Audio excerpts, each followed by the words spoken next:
Long before time had a name, the ancient Aztec gods created our world. One Spanish colonial conquest later, and they're gone.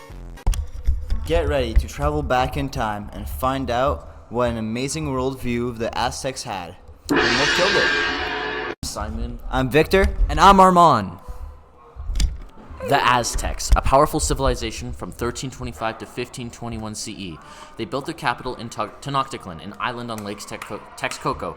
They had a highly organized social hierarchy, skilled farmers, and achieved remarkable feats in engineering, art, and empire building. Religion played a central role in their culture, with gods, rituals, festivals, sacrifices. Their empire ended up with the Spanish conquistadors in 1521, but their legacy continues in modern Mexican culture. Firstly, let's talk about their beliefs.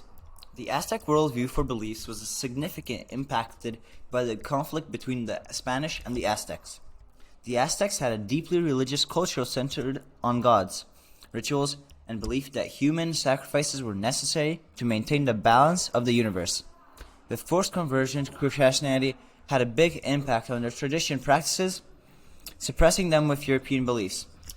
The Spanish worldview was centered on Christianity, a belief that was superior on duty to spread it. They believed in their divine mission to convert indigenous people, supported by the Catholic Church and the Spanish crown.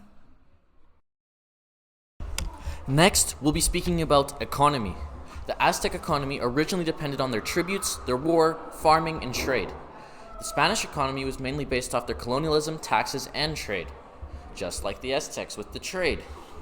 Aztecs were then essentially used as slaves, despite their former status, no matter what it was. Nobles, peasants, even Aztec slaves became Spanish slaves under the encomienda system. Next, I'll also be talking about society. The Spanish conquest drastically altered Aztec society by replacing its traditional hierarchy and Calpolli system with a colonial structure. Like mentioned before, they became slaves, and that placed Spaniards in control. Cultural assimilation through Christianity, the Spanish language, and European customs suppressed Aztec traditions, while disease, violence, and forced labor caused a major decline in the indigenous population. This led to a blended society with new social norms and hierarchies and even practices. Next is values. The Spanish conquest led to the decline of key Aztec values like communalism, tradition, and religious duty, replacing them with Spanish ideals such as individualism, loyalty to the crown and church, and pursuit of wealth. Spanish rule improvised a new social hierarchy, favoring Spaniards and suppressed Aztec customs, leading to the loss of many cultural traditions.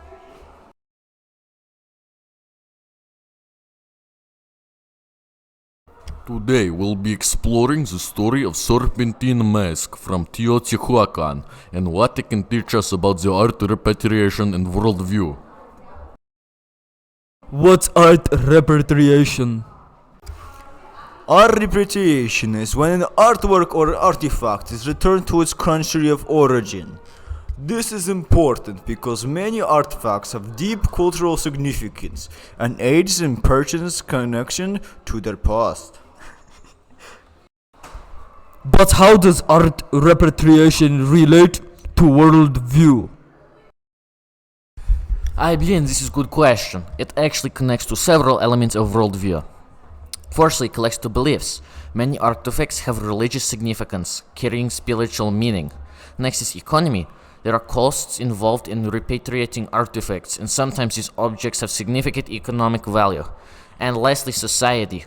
Artifacts can be symbols of cultural pride and identity, shaping how society sees itself. So, what worldview element does artifact connect to most? Mainly, it's about beliefs. The mask was probably used in religious rituals, showing how important spiritual practices were to the Chukchuan society. Okay, but what artifact did we choose? The artifact we've chosen is the green serpentine mask found at the base of the pyramid of the Sun of the Tenochtitlan, Mexico. This mask is special because it was discovered in a ritual context among pottery, animal bones, and figurines, mostly like a part of decoration ceremony for the pyramid and its patron gods. But how does this help us understand the Aztecs? The Aztecs came to Teotihuacan centuries after it was abandoned and called it the place where the gods were created. They saw these ancient artifacts as sacred, and the materials and craftsmanship of the mask influenced their own art and religious practices. By studying the mask, we can see how Aztecs connect themselves to earlier civilizations, borrowing symbols and objects to shape their own beliefs, and they believed themselves as the divine inheritors of this history. 2, 1. I see. So where is it now?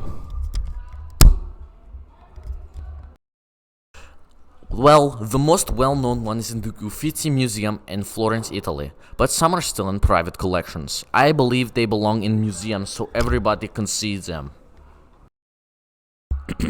So, in summary, the story of the serpentine mask shows us why artifact reparation matters and how artifacts connect to different worldview elements, and how the Aztecs build their culture by honoring and learning from those who came before them.